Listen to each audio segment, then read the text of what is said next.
Hi guys! For today's video ay magre-react tayo sa trending topic ngayon sa social media. Ang paglantad ng anak ni Francis Magalona sa ibang babae.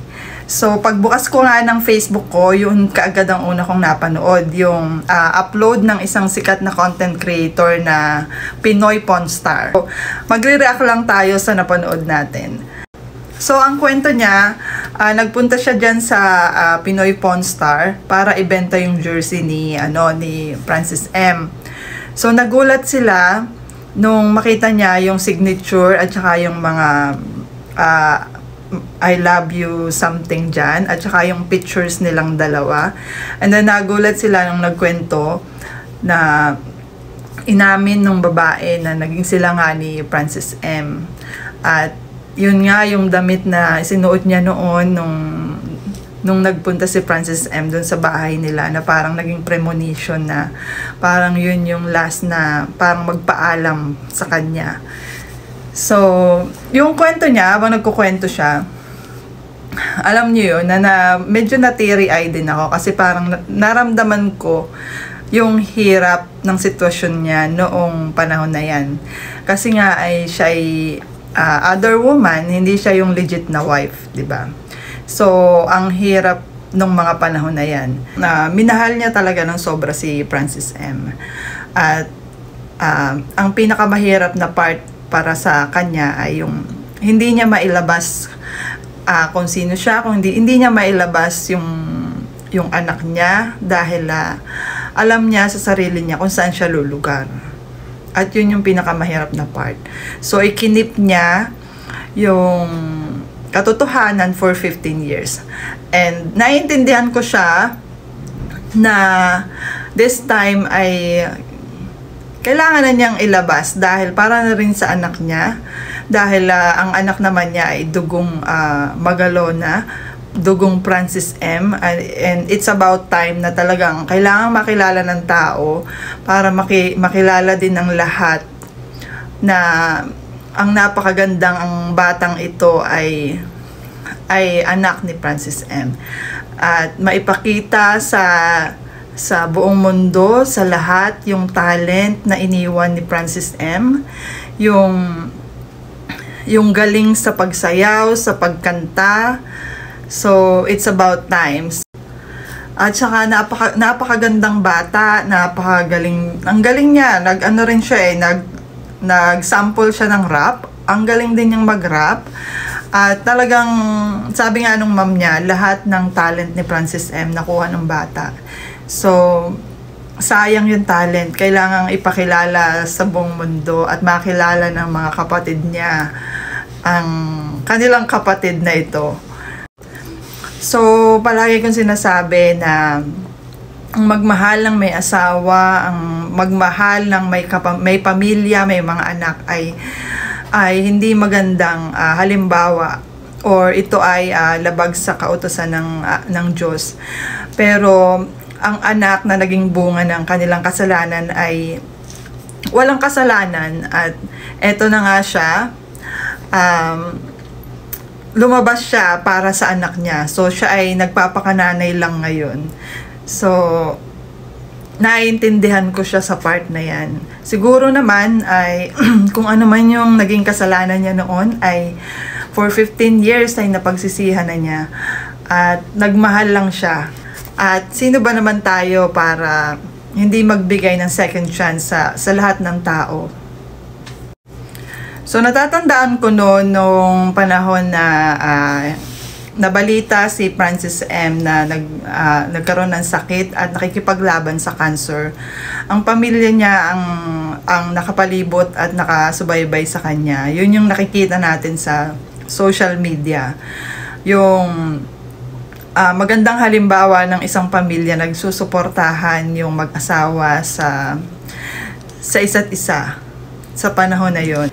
So, hindi mo talaga iisipin na si Francis M ay merong isang babae na minamahal din, na katulad nga niya. So, gusto ko lang mag-share ng lessons na mapupulot natin sa trending issue na to. Na like for example, ikaw ay isang mistress. Siguro ang mga lessons na marirealize mo dyan is you're a second choice. Na palagi kang second choice. So, laging priority yung pamilya. Kung ikaw ay nagmahal ng lalaki na may asawa, palagi at palagi niyang first priority ang kanyang pamilya. You are always a second choice.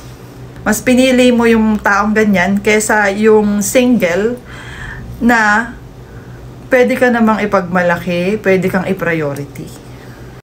So, kung sinasabi niya na madami kaming plano, ang ganda ng plano namin, hindi mo siya pwedeng pagkatiwalaan. Kasi niloloko niya yung asawa niya na pinangakuan niya ng vows niya in front of his friends and family, ay niloloko siya. Ikaw pa kaya na ikaw naman ay second lang? For sure yan, hindi siya 100% na totoo sa'yo. Kasi you're just a second woman. Wala kang access sa any part ng buhay niya eh. Kasi meron siyang legit na asawa na may access sa lahat.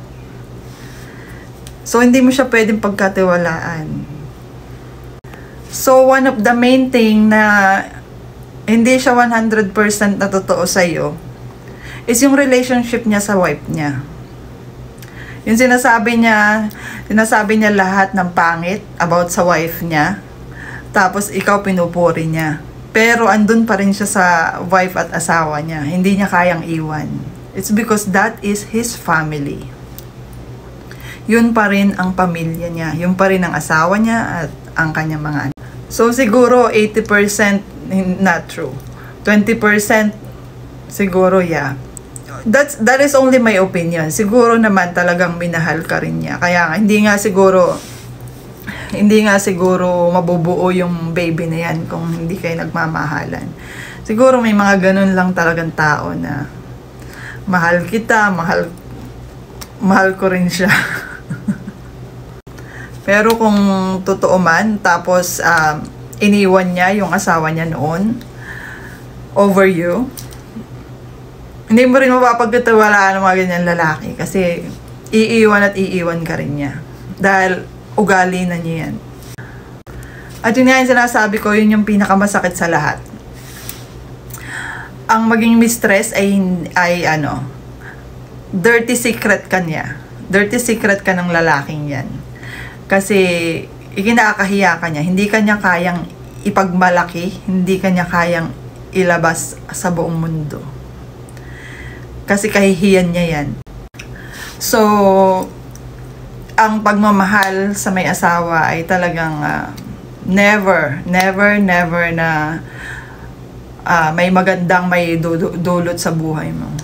Kaya kung kayo man ay na-involve sa mga ganyan ay sana may panahon pa na matuwid.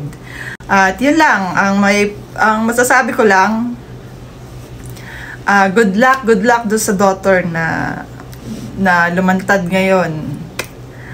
Ang ganda-ganda niya at for sure magiging artista rin yan. Magiging artista, magiging sikat na singer.